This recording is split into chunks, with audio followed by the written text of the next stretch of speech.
So now I'd like to spend the rest of my time actually talking about what are your rights in the context of these law enforcement actions that we're talking about here. And the two things that we'll focus on are your constitutional rights under the Fourth Amendment, which is the right to not be subjected to unreasonable searches and seizures. It's the limitations on what the government can do in regard to your person, your property, your home. And then the Fifth Amendment is the right to remain silent, to not answer questions, to not incriminate yourself. These rights apply to everybody, regardless of your immigration status.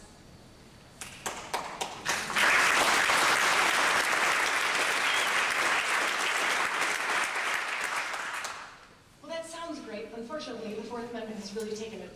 It's really taken it in the shorts in these last years, you might say. The Fourth Amendment requires a reasonable suspicion of criminal activity.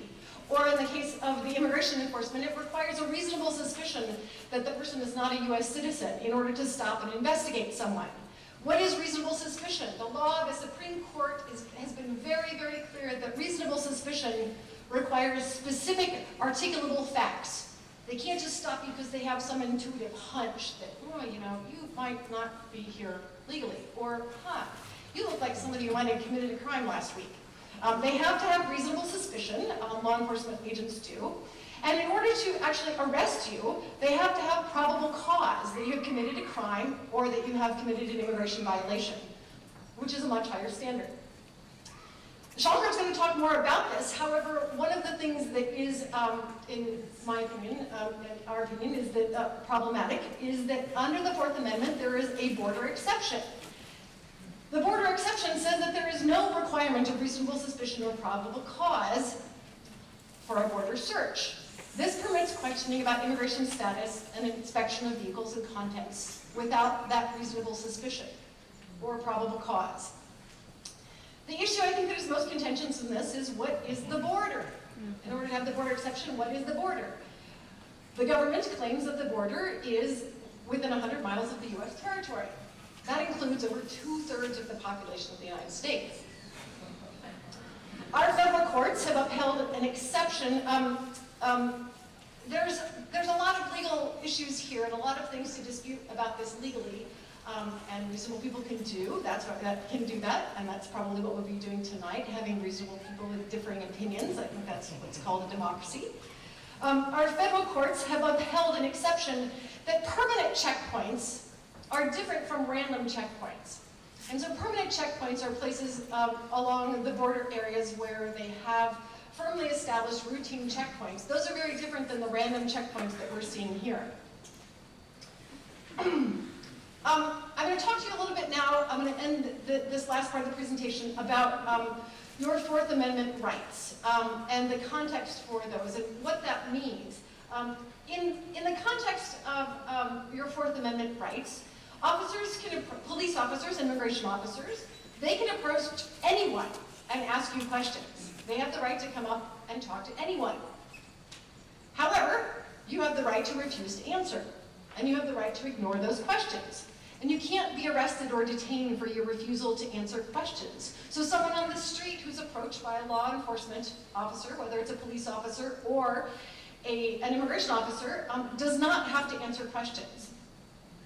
The courts use a test to determine whether or not it was mere questioning and you consented to answer these questions. The courts are going to say, hey, would a reasonable person under similar circumstances felt free to leave?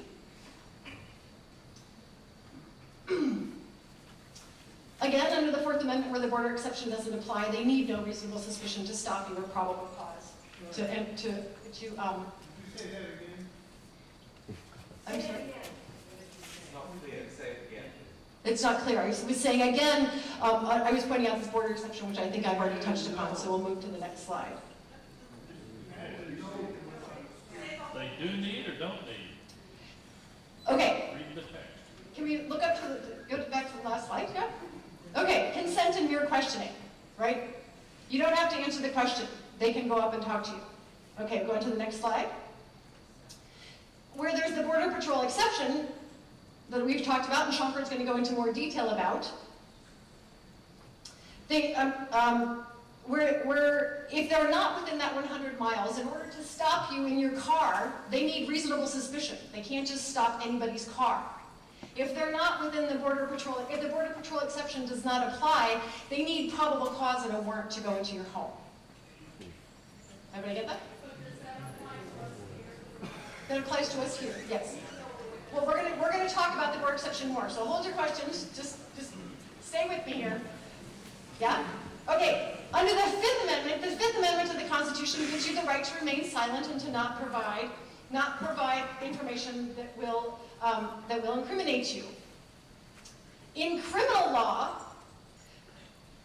officers are required to inform you of your Fifth Amendment right. That's what's known as the Miranda warnings, which I'm sure most of you in this audience have heard. However, under immigration law, there is no requirement that you be informed of your right to remain silent.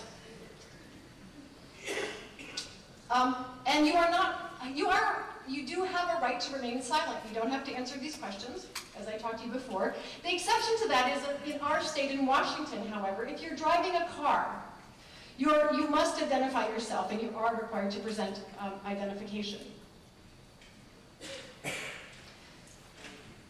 Again, individuals have the right to refuse to provide their name and any other information when they're questioned, with this one exception, unless you're the driver of the car. It's important to note that providing false information is a crime for which you can be prosecuted. Next slide. In the context of traffic stops, again, the driver and the passenger must provide their name. However, officers can ask anyone else in the car about their immigration status or their place of birth, but the people are not required to answer that question. The police may have legal grounds to search your car. However, if that happens to you, you should clearly state that you don't consent to the search. Next slide. So I have two more slides here. I'm just going to run through the things that we advocate for people in the context of knowing your rights and being able to exercise your rights. The first is, don't answer any questions. I'm hoping that's coming through as a theme. And don't answer any questions, and simply state that you want to speak to a lawyer. You want to exercise your right to talk to a lawyer. If you have valid immigration documents, or if you're advising folks that do, if you have valid immigration documents, you should always present them. You should carry them with you, you should make copies, and keep them in a safe place.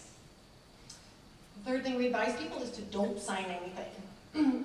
If agents ask you for your signature, ask for a copy of the papers, but do not sign, and show the papers to a lawyer as soon as possible. The fourth point is don't lie. Do not give false information. And the fifth point is, to reiterate, if you are pressured if you keep getting pressured to answer these questions, you should just repeat that you want to talk to a lawyer, and that you want to stop the interview now, that you do not want to consent to any more questions.